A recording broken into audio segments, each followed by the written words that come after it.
Multiplying polynomials. So we're going to use like a little bit of application for applying polynomials. Then we're going to try some 3 polynomials all multiplied together to see how we tackle that. So let's start off with this question, just a practice question. Maybe. There we go. It says a rectangle has length 5x plus 2 and width x squared plus 2x plus 1. Determine the area. Determine area. Okay, so determine means that's what you're supposed to be calculating or looking for. Area is length times width. Right? You guys have done lots and lots of area in your life. So we need to know when we see area, that means length times width. If you want to figure out the area of this rectangle, you would use length, is that, width, is that, and multiply them together. So 5x plus 2, and this would be x squared plus 2x plus 1. So just fill it in the blanks there. Just setting it up, length times width. You should actually determine the area, which means expand, which means multiply these two things together. We have 2 different strategies to multiply those things together. The first strategy is called an area diagram. The second strategy is called distribution. Now, I'll show you both strategies. And normally we only do one, but because it's been kind of 4 days since we've done this stuff, maybe I'll show you both. Remember, you get to kind of choose which one you like, right, and work with the one you prefer.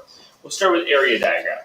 Okay, so to do an area diagram, you take your first polynomial, and you can write it down the side or across the top. I'm going to go across the top. 5x plus 2. Oh, that's not going to be good use of my space. I'm going to go the other way. 5x plus 2 on the bottom. 5x plus 2. Sorry for redoing that for you. I just think it'd be better spacing that way. Then you take the second polynomial. In our case, it's this trinomial, x squared plus 2x plus 1, and put it across the top. So we have x squared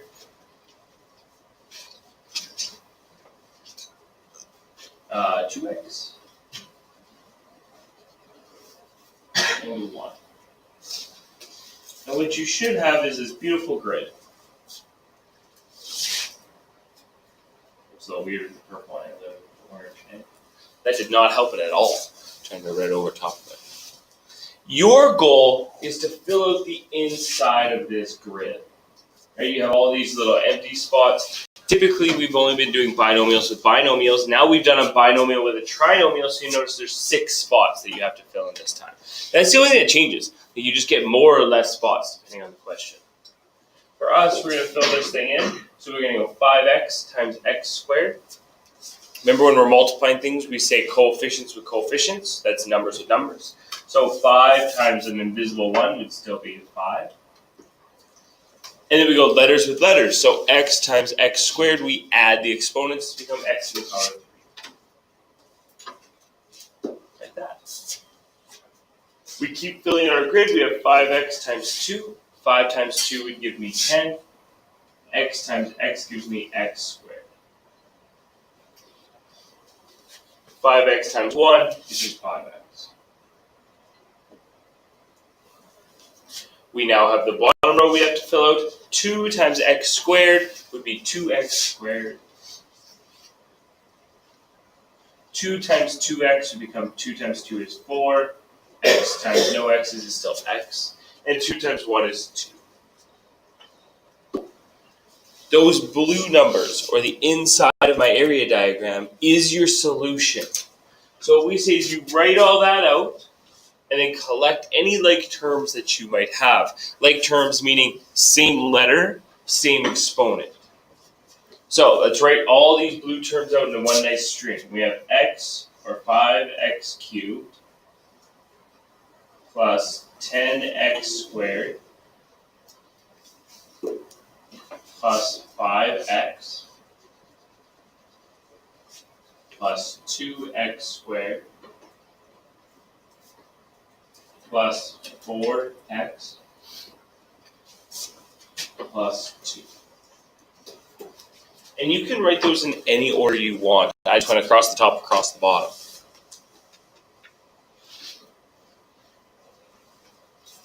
This would be so close to being a perfect solution. And our last step is always to collect like terms. Like terms meaning same letter, same exponent. So for instance, these two guys that I've underlined both have an x as the letter and a 2 as the exponent. Okay, so you're going to do all those things and combine them. We'll start off with x to the power of 3. There is no other x to the power of 3. So then that would be collected your like terms. You just write it back out. 5x to the power of 3. I've already underlined the x squares. Okay, so right here and right here. I have 10x squared plus 2x squared. You add the coefficients. It becomes plus 12x squared. I have bad color choice. Then you're going to look at the next one you have. You have x to the power of 1. So you have 5x to the power of 1 plus 4x to the power of 1 equals plus 9x to the power of 1. And your very last term is plus 2. This would be the area of our rectangle.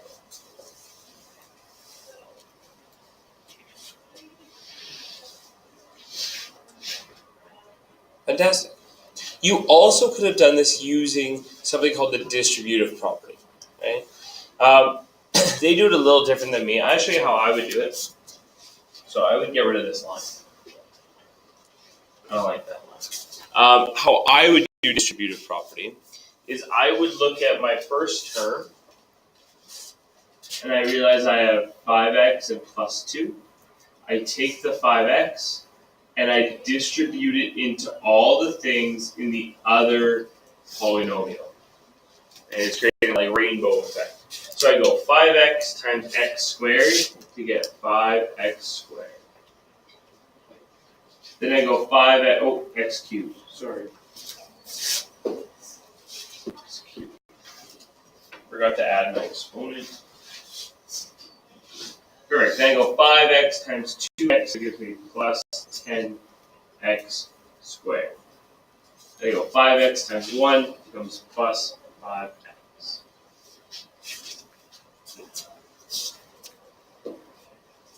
I then do the same thing for the next term in your first polynomial. So the next term in my first polynomial would be plus 2. I distribute it into the other polynomial, again creating that rainbow effect. So when I distribute it in, 2 times x squared becomes plus 2x squared. 2 times 2x becomes plus 4x. And 2 times 1 becomes plus 2. You'll notice it doesn't matter which strategy you use, you always end up with the same terms. So if you look at all of my inside from my area diagram, it's the exact same 6 things I got here using my distribution strategy.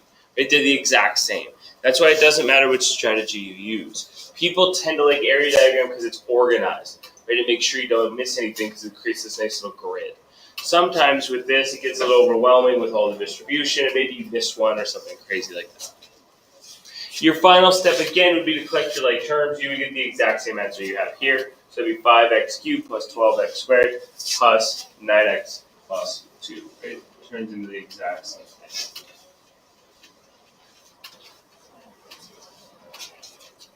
Awesome. Why don't you try one? Try 2. Try both of these on your own. I'll do both right after so we can see where you went right and where you went wrong. And then we'll try this super hard one together. About this time. So it says expand and simplify. Expand means multiply. That should tell you right away when you read that word that you need to use an area diagram or distribution. Simplify means that after you expand, you need to collect your like terms. Yeah, that's what those two terms mean when you see expand and simplify. I'm going to use an area diagram. So if we look at this guy, I would go across the top, 2x cubed plus x minus 5. Whoa, what am I doing? That's too small. Need more space for myself. Otherwise, you're not going to be able to read what I was putting. 2x cubed plus x minus 5. So that would create my first grid. Down the side, I would have x squared and minus 4. If you fill out the inside. And if you didn't use area diagram and you use distribution, you should get the same 6 things I'm about to get. Okay, the first two together, 2x cubed times x squared. 2 times an invisible 1 is 2. X cubed times x squared, you add the exponents to become x to the power of 5. Right? Make sure you're adding the exponents, not multiplying the exponents. That's usually the mistake people make. X squared times x would be x to the power of 3. X squared times negative 5 would be negative 5x squared. Across the bottom, negative 4 times 2 is negative 8. And then x cubed. Negative 4 times x is negative 4x. And negative 4 times negative 5 becomes positive 20. No matter what, you should have the exact same 6 terms I have. You then should have written them all out and collected like terms. When you went to collect like terms, you would have ended up with these two guys as the only like terms. Right? Everything else would have stayed the same. So my final answer would have been 2x to the power of 5 minus 7x cubed. So that's my like terms that I underlined in green. I have negative 8 and an invisible plus 1. Right? So you go negative 8 plus 1 gives me negative 7. I then have negative 5x squared, negative 4x, and plus 20.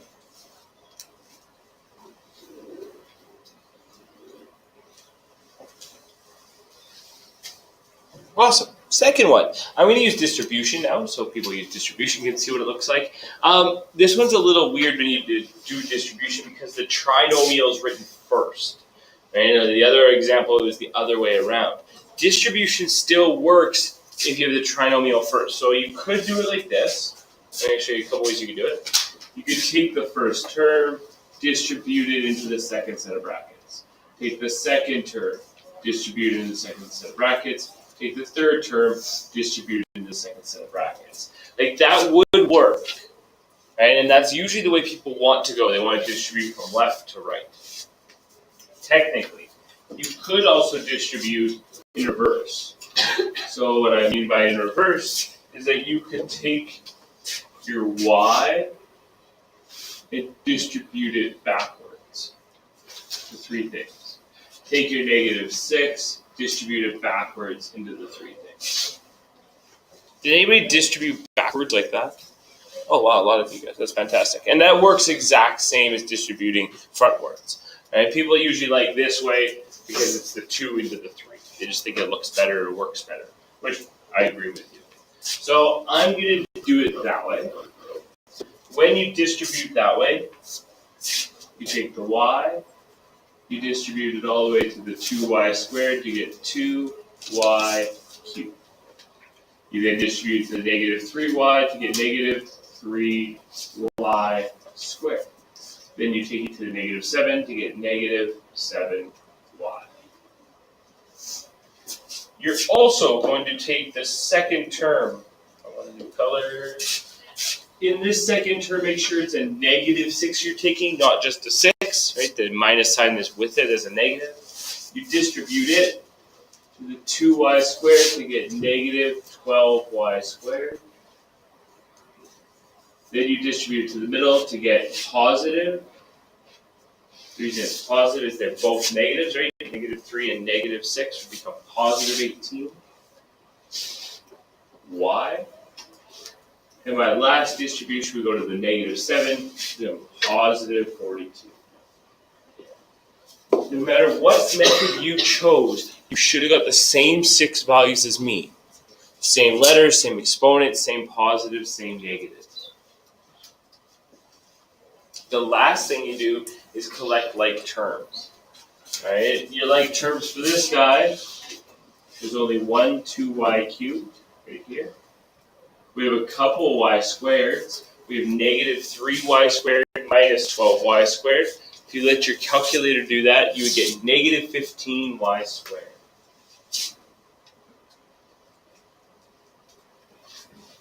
We look at your y's, negative 7y plus 18y gives me plus 11y.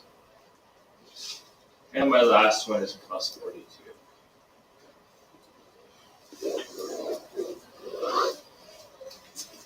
No matter which method you chose, you should have got the same answer.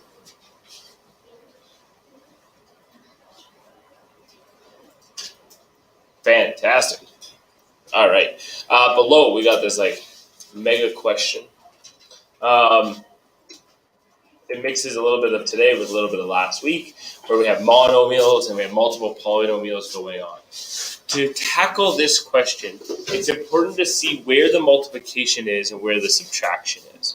All right, they want you to multiply this and then subtract whatever happens after you multiply this. Okay? You have to do all the multiplication first, then you can do the subtraction. To tackle multiplication on the blue side, you have 3 multiplications here. You have 4 times a minus 4 times a squared minus 3a minus 6. It doesn't matter which order you do multiplication in. So if you wanted to multiply the polynomials first and then multiply your answer by 4, that works. I think the best way to do it is to multiply the 4 into one of the sets of the brackets. And it only goes into one of them, all right? It doesn't go into both of them. If you think about multiplication, so for instance, you'll write this down. If I had 2 times 3 times 4, and we were talking about how to do this question, I would say, well, 2 times 3 is 6. 6 times 4 is 24. What I wouldn't do is say 2 times 3 is 6, 2 times 4 is 8, and then do 6 times 8, right? That would be craziness. Same idea here. The 4 only multiplies into the first thing, just like if I did regular numbers. All right.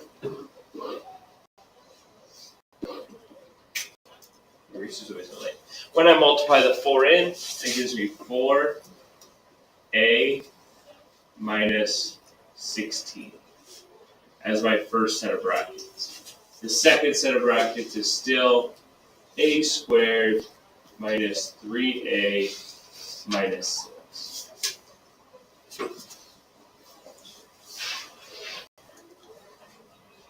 I now need to multiply these 2 polynomials together. I'm going to use distribution. When I distribute, I'm going to distribute the 4a in to get 4a cubed. Distribute to the second guy to get negative 12a squared. Multiply it to the last guy over there to get negative 24a. Then I'm going to take my negative 16 and I'm going to distribute it into the polynomial as well. That would give me negative 16a squared. Positive 48a. Right, so negative 16 times negative 3 would become positive 48. And then negative 16 times negative 6 would become positive, it's 32, 64, 96.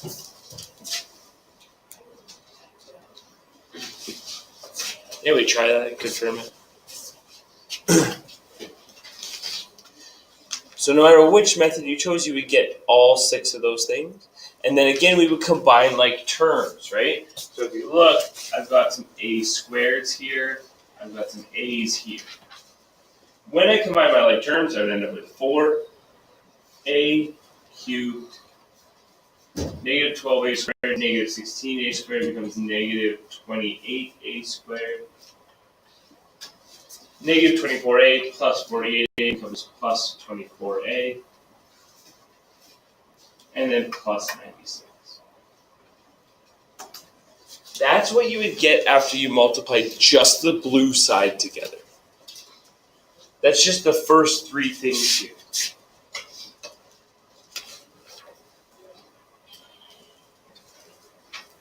You're then also going to have to multiply the red side together. I'm going to make it very clear that this subtraction sign is still here.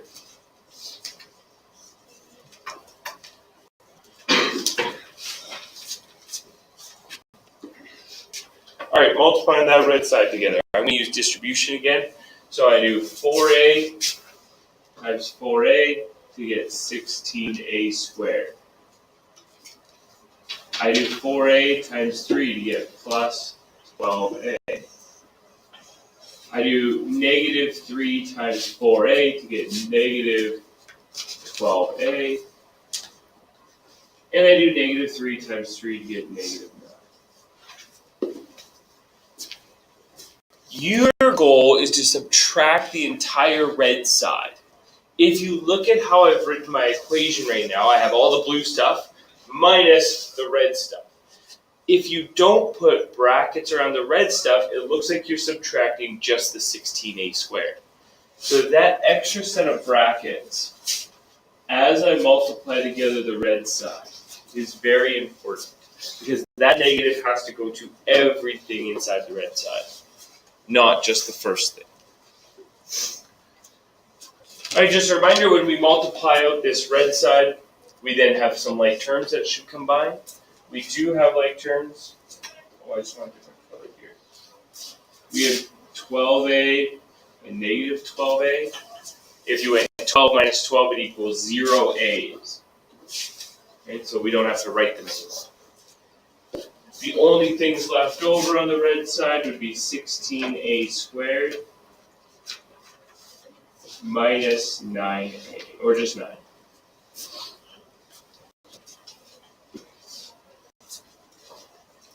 Again, you'll notice I put the red side in brackets because I want to take the blue side and then subtract all of the red side. How that looks is you take your negative, once you've combined everything and you've simplified the red side, you're going to take your negative symbol and you're going to treat it like a negative 1 and you're going to multiply it into the brackets. When you multiply it into the brackets, that gives you negative 16a squared. And then negative times negative 9 becomes plus 9. So that negative just switches the symbols on the red side of brackets. Once you've done that, now you can subtract everything or combine all your like terms. We should have a couple like terms left over. We have negative 16a squared and negative 28a squared, so those will combine. And we have 96 and 9, so those will be able to combine. The other two terms, 4a cubed and 24a, don't have like terms with them, so they would just stay the same. Your final answer would be 4a cubed. A squareds go together to become minus 44a squared. Your a's go together, there's only the one to be plus 24a.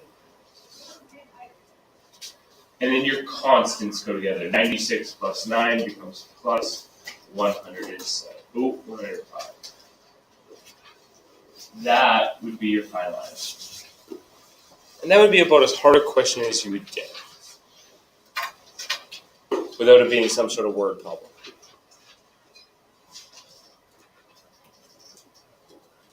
Awesome. So that's like multiplying multiple things together and then subtracting them on top of that. We do multiplication of multiple binomials or multiple polynomials. We'll show you why we would do something like that. So we're going to talk about this prism. A prism is just like a three-dimensional object, right? Usually we talk about cubes. And we remember that last unit we talked about the volume of a cube. And we said that the volume of a cube volume equal length times width times height. Okay, we talked about that last year. In our case, they've given you this prism over here, and they're talking about volume. It says, write an expression which represents the volume of the prism. So instead of length, use that length right there, x plus 1. Instead of width, use that width right there, x plus 2. And instead of height, use the height of the prism right there, x plus 5. So if you wanted to write this, write an expression which represents the volume of the prism. The expression would be this formula, but with everything replaced. I wrote that way better than I wanted. So instead of length times width times height, I'm actually going to put the polynomial x plus 1, x plus 2, x plus 5. That represents the volume of my polynomial.